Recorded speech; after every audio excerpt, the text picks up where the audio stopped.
नमस्कार, स्वागत है आपका वी टाइम न्यूज पर और आपके साथ मैं हूं पहली चौहान। बढ़ते हैं खबरों की ओर। राज्यपाल पर लगे आरोप पर डीसी सेंट्रल इंदिरा मुखर्जी पत्रकारों से रूबरू हुई। उन्होंने कहा कि कल शाम करीब 5 बजे उन्हें एक शिकायत मिली। वह शिकायत राजभवन से उन्हें भेजी गई थी। इसके बाद उन्होंने हेयर स्ट्रीट पुलिस स्टेशन में शिकायत दर्ज कराई और महिला को बुलाया। महिला ने उन्हें सारी बात बताई और महिला ने राजभवन के अंदर इस रेप की घटना की शिकायत की।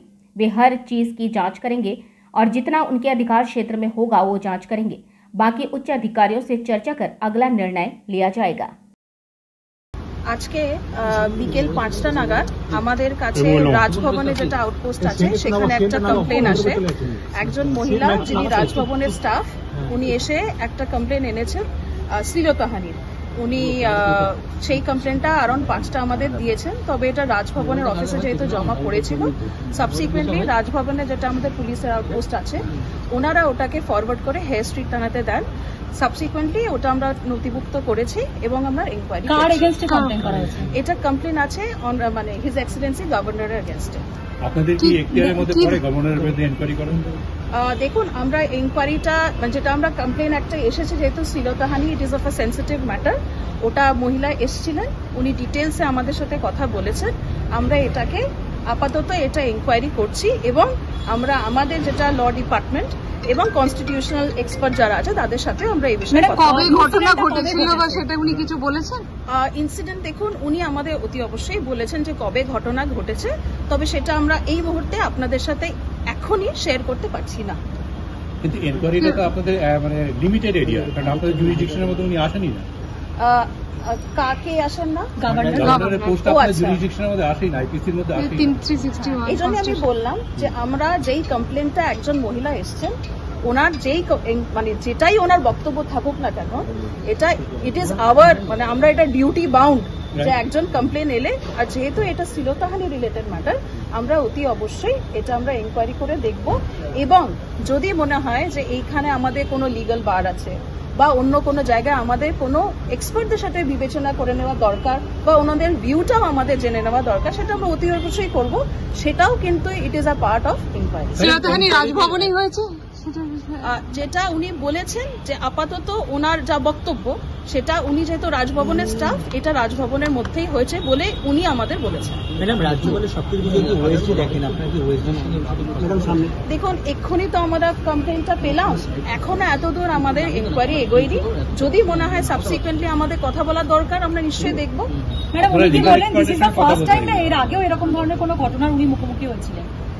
মানে মহিলার কথা বলছেন?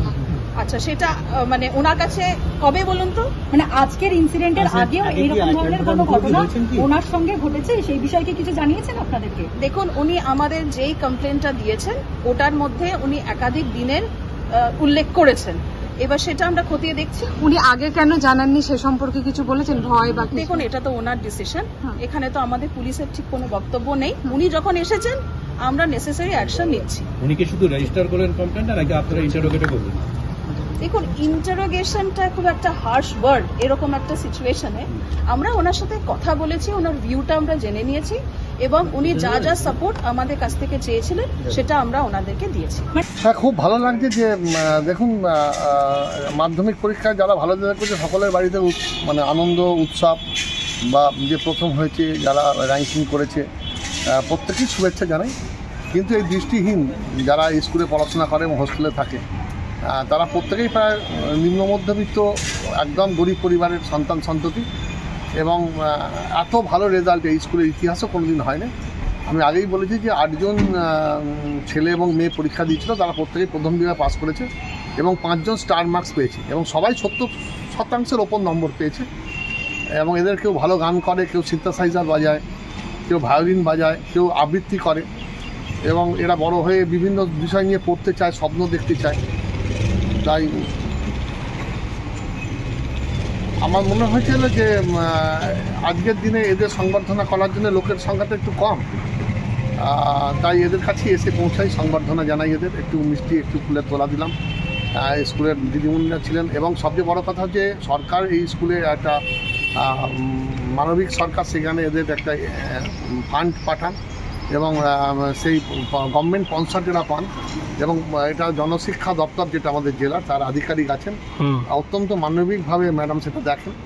এবং যেহেতু এটা আমার দপ্তরের অধীন, তো স্বাস্থ্য হুগলি জেলা পরিষদের শিক্ষা সংস্কৃতি তথ্য ক্রীড়া দপ্তরের মধ্যে, তাই আমার মনে হয়েছে এবং আগামী এই স্কুলে একাধিকবার এসেছি বিভিন্ন অনুষ্ঠানে বিভিন্ন সময়, তাই আজকের এই খুশির সময় ভালো লাগলো, তাদের সম্বর্ধনা দিলাম এবং এটা ভবিষ্যতে কীভাবে কী করতে চায়, কোথায় কী অ্যাকোমোডেশন হবে এই ব্যাপারে একটা আলোচনা হলাম। এবং দিদিমণিও একমত এবং আমার সচিব যিনি আছেন মানে দপ্তরের আধিকারিক যিনি আছেন এই দপ্তরের, তারা বললেন যে 11-12 যেহেতু এই স্কুলটা ক্লাস 10 পর্যন্ত আছে, কিন্তু 11-12 যারা পড়তে যায় থাকতে চায় তাদের প্রোভাইড করা হবে, বিভিন্ন দিক থেকে আমরা সাহায্য করবো। আমি একটি মেয়ের দায়িত্ব আমাদের স্বেচ্ছাসেবী সংস্থা থেকে আমি আজকে ঘোষণা করলাম। আসুন না এইভাবে সবাই মিলে একটু একটু করে যদি করি তাহলে পড়বে প্রত্যেক বারেই যেভাবে স্থানীয় স্কুলে 11-12 পড়ে এবারও তারা ভর্তি হবে।